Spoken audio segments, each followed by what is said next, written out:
Laissez-moi vous raconter l'histoire de l'eau, de la rivière au robinet.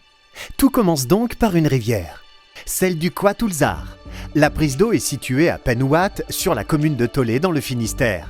Elle est une richesse pour les habitants. L'usine de Plouénan, située à quelques kilomètres de la rivière, se charge chaque jour d'en puiser son eau. On appelle ça de l'eau brute. Elle n'est pas encore potable. Avant ça, elle va vivre un vrai parcours. Après avoir été puisée, l'eau est envoyée directement sur le site de l'usine par des tuyaux. Elle est alors stockée dans des immenses bassins qu'on appelle des lagunes. Ce sont des réserves qui permettent de stocker l'eau brute et de maintenir l'alimentation en eau de l'usine. 30 000 mètres cubes d'eau peuvent y être stockés, ce qui correspond à 12 piscines olympiques. Et non, on n'y a pas pied. Les bassins font 2,50 m de profondeur. Après avoir été envoyée vers l'usine, l'eau va être pré-traitée. Toutes les particules en suspension vont être enlevées. Des réactifs vont être injectés et vont permettre de piéger les éléments indésirables contenus dans l'eau brute.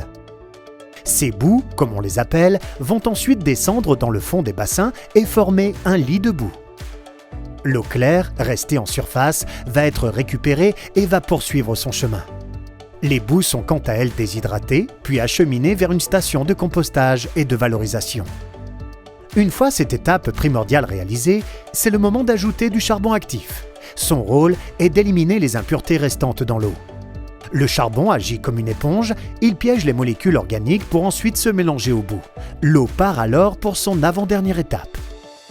Après le charbon, c'est du sable que l'on utilise pour piéger les dernières particules solides. Le sable a un rôle de filtre, il élimine les dernières impuretés pour améliorer la turbidité finale.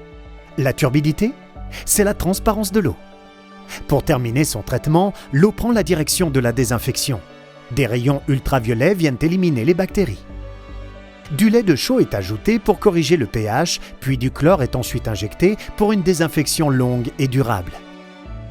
Comment savoir si l'eau qui sort de l'usine est potable ? Des analyses sont réalisées chaque jour par les techniciens de l'usine en parallèle des contrôles mensuels effectués par l'Agence régionale de santé. L'eau ne prend pas de vacances. Les salariés de l'usine surveillent, sécurisent et pilotent en permanence chaque étape du traitement.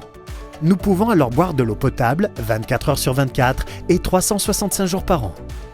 L'eau, avant de rejoindre nos robinets, est stockée dans 2 grandes citernes avant d'être envoyée vers le château d'eau de Plouénan.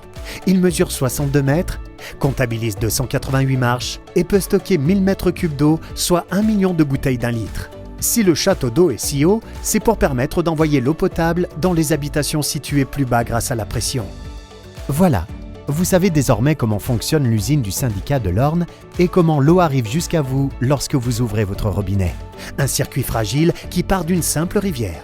Une rivière qu'il faut protéger et préserver quotidiennement des potentiels polluants.